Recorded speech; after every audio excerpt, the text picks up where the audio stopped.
அடுத்ததாக நம் முன் பேச வருபவர் எண் 2 ஸ்ரீராம் பி.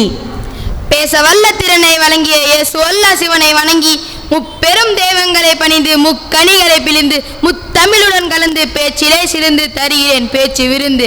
அனைவருக்கும் வணக்கம். நான் இன்று பேச எடுத்துள்ள தலைப்பு விவசாயம் ஒரு நாட்டின் முதுகெலும்பு. நமது நாடு விவசாயத்தில் பெரும் வளர்ச்சி அடைந்ததற்கு காரணம் யார்? விவசாயிகள் தான். அவர்கள் உழைப்புடன் தங்கள் நிலங்களை தினமும் உழுது நாம் தினமும் உண்ணும் உணவுக்காக உழைத்து களைப்படைகின்றனர். அதனால் விவசாயிகளை நாம் நம் நாட்டின் முதுகெலும்பாக கருதுகிறோம்.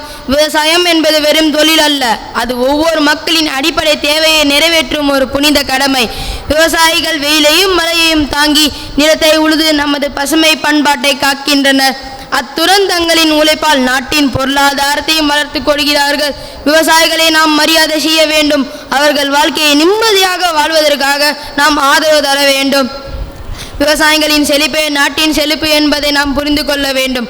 அதனால் நாம் அனைவரும் விவசாயிகளை மதித்து அவர்களின் உழைப்புக்கு உரிய மரியாதையை செலுத்துவதுடன் நம்மால் முடிந்த உதவிகளை செய்ய முன் வருவோம். இதுவே நமது நாட்டின் உண்மையான முன்னேற்றத்துக்கான அடிப்படையாக இருக்கும் என்று கூறி உங்களிடமிருந்து விடைபெறுகிறேன். நன்றி.